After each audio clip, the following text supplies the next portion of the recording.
everyone, it's your girl Layla. Welcome back to my channel. Shivers down your spine. Shrinking's gonna shock your soul, seal your doom tonight. Spooky, scary skeletons speak with such a screech. You'll shake and shudder in surprise when you hear these zombies shriek. Well, hello and welcome to Spooktober 2022. I always try to backtrack and think about when I started this series on my channel. I think it was 2017, 2018, around there. So I've been doing this for a while and it's been harder and harder to come up with places to visit that are haunted, that are around me. I'm gonna have to take like small road trips to these places and all of that good stuff to find them, because for the most part I've covered a lot of the ones that are in Calgary. If you guys have any suggestions, by the way, please leave it in the comments below. I am open to ideas and I'm open to exploring, especially if it's nearby. So let me know down below. So I do have an exciting month of Spooktober videos for you guys. I am going away starting October 1st. So I'm already away during the time this is being uploaded. I'm gonna be going down to the East Coast and I'm gonna try to find some spooky stuff out there. I'm hoping to hit up Peggy's Cove and I don't know where else just yet. Stay tuned for that later on in the month. If you guys are not already subscribed, please go ahead, click the subscribe button below. I upload 3 times a week, Sunday, Wednesday, and Friday. And all of October, all the Wednesday videos are going to be spooky. So I visited the Atlas coal mine back in August during a heat wave. You guys, the day that I went, it was so hot outside, I was melting. But I did it for Spooktober. I've had this place on my radar for a while to visit. I also went on a rickety old train there. They do have train tours. They also have mine tours. And during spooky season, they do have haunted tours. So you guys are able to experience that in October. I'm not sure when exactly they do that, but they do spooky tours during the month of October, which is awesome. So without further ado, let's get right into the video. I always like to start off with history first and then get into the hauntings. So the Atlas coal mine is located in East Coulee, Alberta, which is actually near Drumheller. This mine was in operation from 1936 to 1979, and today it is home to Canada's largest standing coal tipple. This coal tipple was built in 1937. The coal mining era lasted in Canada between the years of 1911 and 1984. And of course, coal mining was very, very common. A lot of men would move to smaller communities like East Coulee to work for a living, and this is what they would do. They would become miners. They would come from different countries across the world to Canada to mine coal, and coal was used, of course, to heat homes. It was also used for locomotives like trains and all of that good stuff, and trains were basically the means of transportation from different communities in Canada. So today the Atlas coal mine is home to some interesting equipment from back in the day. It is home to a battery ran locomotive from 1936, as well as a bunch of buildings that are still standing, such as the wash house, the supply house, and of course the office where miners would collect their checks. There is also a few mine shacks still located on the property, which is so cool because you can actually tour them. Atlas coal mine was only one out of 139 mines that were located in this valley, because it was a lot easier to mine coal from flat-lying coal seams. If you are familiar with the Drumheller region, if you've been around there, it's basically a lot of desert, bigger hills, sand dunes, that sort of thing. It really looks like you stepped into the Jurassic era. It really does feel that way, and it's not just because there is a dinosaur museum in Drumheller, but just the whole environment where it's situated, it just reminds you of a prehistoric time. And it was easier to mine coal from those hills on flatter lying coal seams and go out into the mountains and mine coal there, because in the mountains it would create more methane gas, which of course, as we know, is dangerous. Now, during the time the Atlas coal mine was in operation, 13 people had died in mining accidents, and this was something that was very common. If you look at the history on different mines and stuff like that in Canada or in different countries, you'll find that mining accidents are actually something that's very common and deaths are very common. This is a very dangerous trade to be in, especially at that time back then. So one incident on June 24th, 1941, 4 miners had actually passed away that day during a gas explosion. 3 miners passed away, and one of the managers went to try to rescue the 3 and died himself. So as I mentioned earlier, Atlas was only one out of 139 mines. All these mines basically had their own little towns. Of course, some of the men were married, they had children, they had families. So basically mining communities were built around these mines. So what's crazy is, of course, as we know, coal mining had basically ceased to exist. And when all these mines closed, it left these communities as ghost towns. So it left tons of communities as ghost towns in its wake. I also want to note that there's East Coulee, Wayne, and Willow Creek that are nearby ghost towns that I have yet to explore.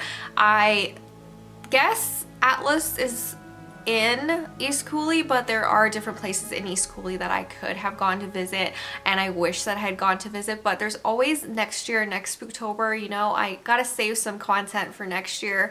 But there is that. I also drove through Wayne, which is a very interesting place. It has, I think, 11 bridges. It has the most bridges in one town, or like one community in like all of Canada, I guess. So it's very historic, and it is also a ghost town. Also, Willowbrook is nearby and is a ghost town as well, left from mining communities. So this whole area, if you explore the Drumheller Valley, if you've only been to Drumheller, guys, you need to like explore around that area, because there's some really interesting little tiny towns, ghost towns, and just a lot of history to experience. So I highly recommend it. Let's get into the hauntings. Of course, I want to talk about that. There has been ghostly apparitions witnessed by staff on site, also have been witnessed by psychics that have gone to the Atlas coal mine to experience, you know, the spooky nature of this place. Let's talk about the buildings. So the wash house in particular. So like I mentioned, went on a really hot day. The day that I went, it was 35 degrees, and I really was just very uncomfortable. It was way too hot, and it's like a dry heat in that valley because there's not a lot of water around. And the wash house in particular was a very, very cold building because it is basically concrete, and this is where the miners would go at the end of their shifts to wash up. It had really low laying ceilings. Their clothes were hanging up on the ceiling still to this day. So it's just a very interesting building, and it was one of my favorites because it was so just spooky. Next to the wash house, there was this lady named Pretty Alice, and if you guys can guess what she did, basically she was a woman of the night, and she would collect her money mostly when miners got their paychecks. So they would go up to her building, and you know, stuff was exchanged and she would get money. So she had a brass bed, a large brass bed that was in her attic, and that's where she would see her clients. A lot of psychics have gone there and picked up her spirit and her aura still living in this attic. And she would be saying to them that sky baskets were falling on her head during a really severe thunderstorm. So sky baskets that were hanging on the ceiling were falling on her head. Her spirit is very much alive and thriving in this mine today. Another one of the interesting things in the buildings is the old miner's office. Now, I'm assuming this is where the miners would pick up their checks. I saw the building, half of it is kind of closed off to the public unless you pay. I guess you pay for the guided tour and then they can take you inside. But of course the building smells old, it smells like old paper, and there was a lot of artifacts from back in the day in this building. It was really cool. The old mining manager did not want anybody in his office. He had it locked off to the public for a very long time. He basically made an agreement to the owners of the mine that if they were doing tours or any of that stuff, if they were opening this area to the public, that his office would stay locked because he had a lot of secrets in there. He had a lot of secrets for the company that he worked for in his office. So one day his office was actually broken into, and the owners actually agreed to have this area available to the public now because it was unlocked. But there is still a safe in there that has not been opened, and it's still locked up to this day, and who knows what secrets are held in the safe.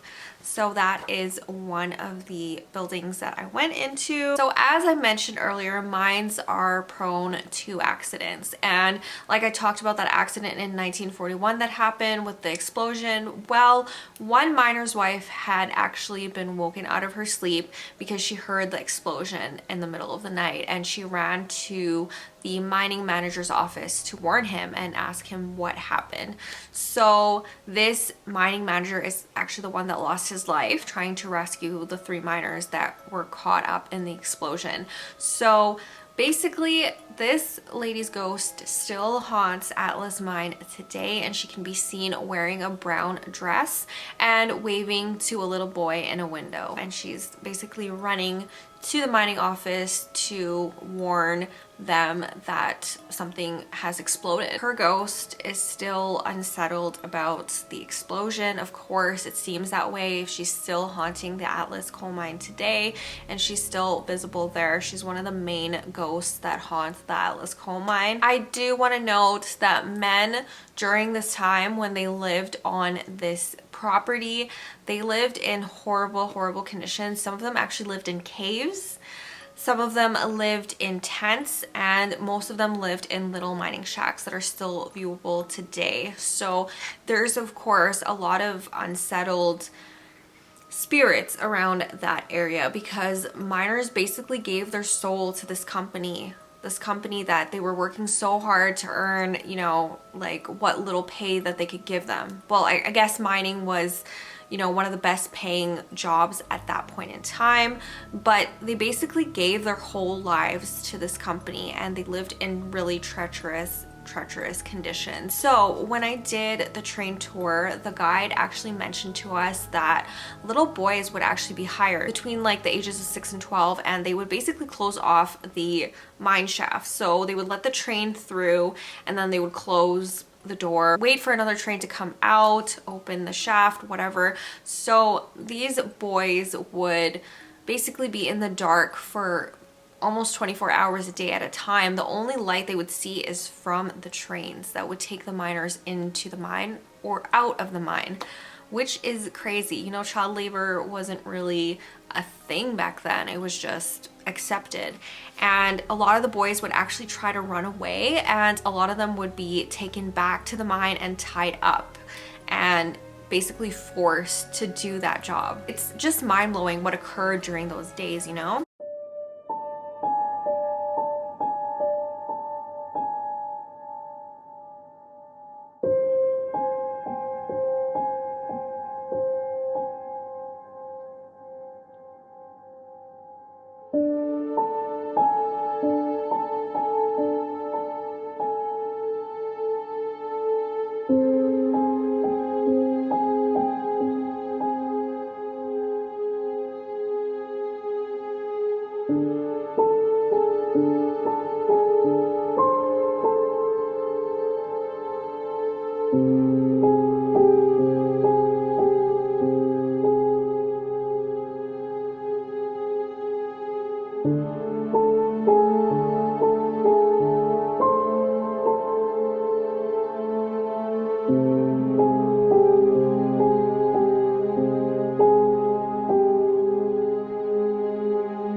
Today we're at the Atlas coal mine in Drumheller. So I am filming a Spooktober video today, so I'll give you guys the details soon, but we are doing the train tour really soon.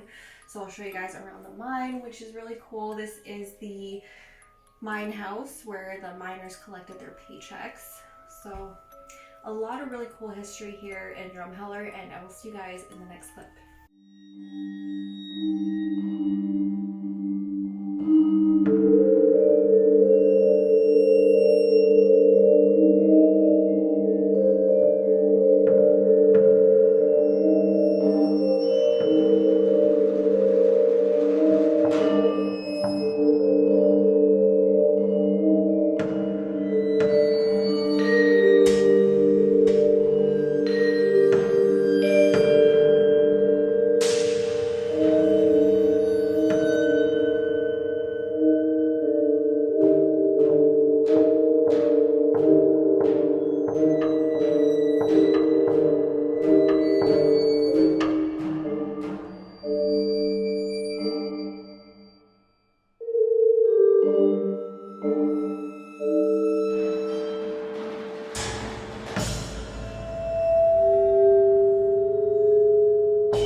So that is pretty much it for my first episode of Spooktober 2022. Don't worry, it's gonna get spookier, it's gonna get better. I am really excited for next week's episode, you guys. I'm gonna give you a little bit of a spoiler alert because I'm so excited to film it, and it is gonna be basically on spooky places to visit in Alberta in the mountains and hikes that I've done that have had some interesting experiences. I've already talked about Lake Minnewanka last year and what history is in that valley and just crazy stuff that happened during that hike, and I have a few more that I want to mention that I want to do a video on that takes you to ghost towns, that takes you to abandoned fire lookouts. So next week is a very interesting episode for me. It definitely ties in my love of hiking to my love of spooky things. I really hope you guys enjoy, and I really want you guys to experience all these spooky locations yourself. So if you are located in Alberta, make sure you get out there in October and just explore. That is what I want you to do this year. So that is pretty much it for this video. If you guys are not already subscribed, please go ahead, click the subscribe button below. I upload 3 times a week, Sunday, Wednesday, and Friday, and I will see you soon. Bye!